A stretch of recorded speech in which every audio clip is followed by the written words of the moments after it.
friends, I scored these cute little doilies at the thrift store. I think I got like a 6-pack of them for, gosh, I want to say 79 cents, which I thought was great. They're nice and thin, which is fun. And I think I'm going to go ahead and glue this down on this tag. These 2 pieces were given to me during my 4K giveaway, and actually to use in my housekeeping journal that I'm going to do. I shouldn't call it housekeeping, but I can't remember what I'm calling it. At any rate, but they're so cute and I want to use them now. So I hope that's okay. I love them and they totally have the fall vibes going on, so I'm going with it. All right, I'm gonna go ahead and get some hot glue on here.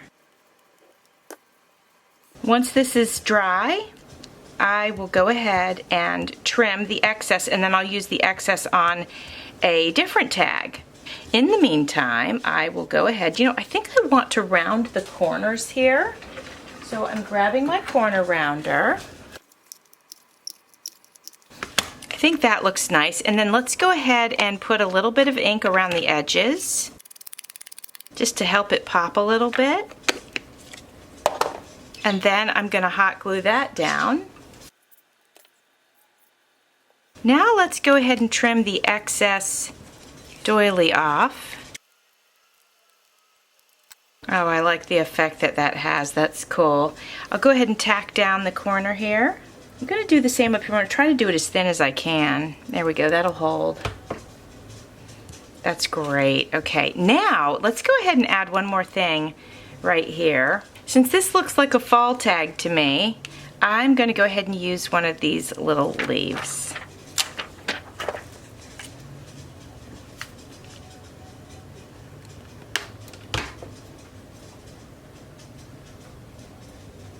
There we go. I like it. I like how that turned out.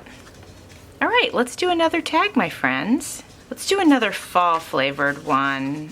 I'm gonna grab this. I think this is the same one we did before. There are 2 sides, but this is a little bit too gray for me to want to deal with right now. This one at least has a little bit of brown in it as well. So I guess let's go ahead and see if we can use the rest of this doily. I don't see why we can't. Yeah, I think we can do that right there.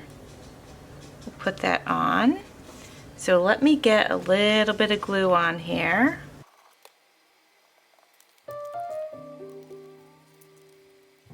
Right, before I do anything else with this one, I want to go ahead and tack it down.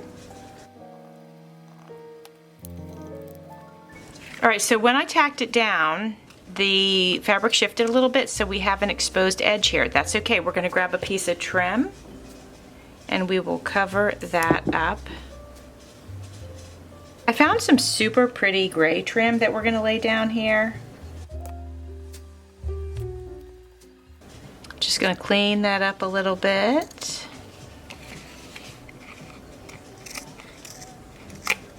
All right.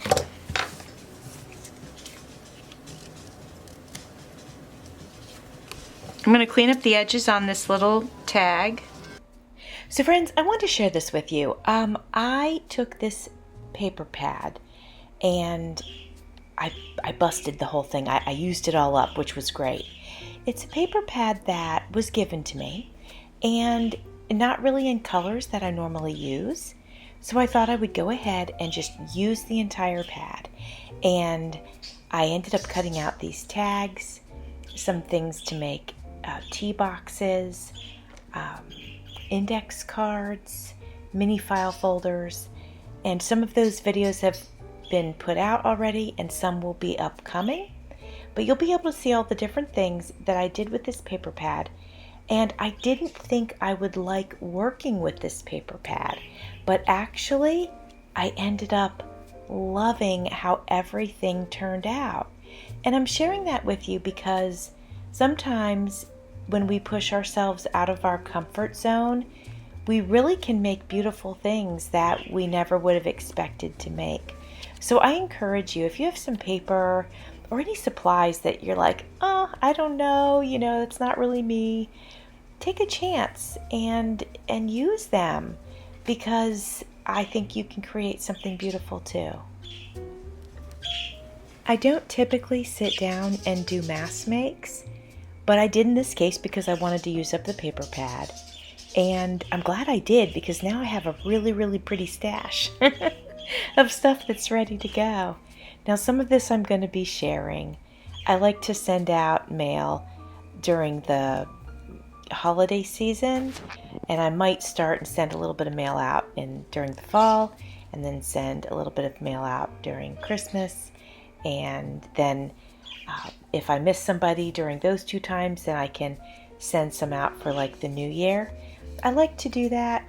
I am having to pull back a little bit on sending out too much mail because I've been sending a lot out lately, so I have to watch that. You know, I do try to watch my numbers from the post office. I've been tracking that for a few years now, and it just adds up so quickly, especially because of, you know, the price increases.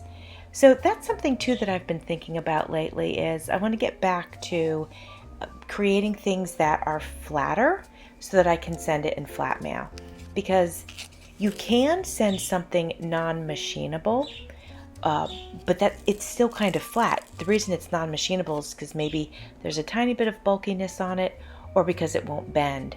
But anything that won't fit through a 1/4 inch thing, that's how they measure it, it has to be marked as a package, and packages are now $5. It's ridiculous.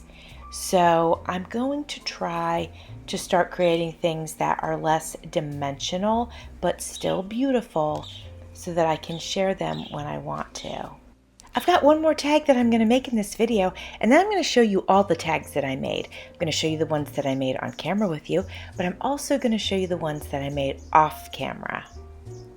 You can see on this one I am using a piece of paper that I have torn, and then I'm going to layer that with a mushroom sticker.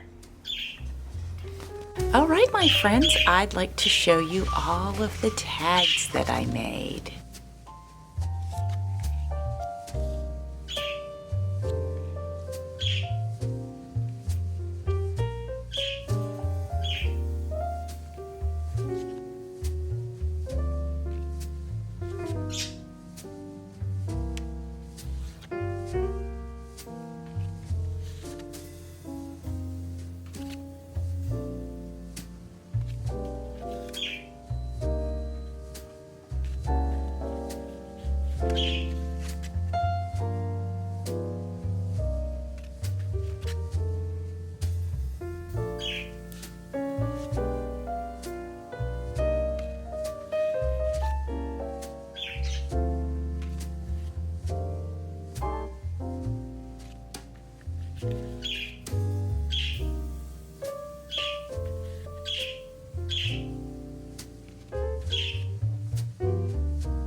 Friends, I appreciate you spending some time here. I hope you enjoyed seeing me make some of these tags and then seeing all of the tags that I made even off camera.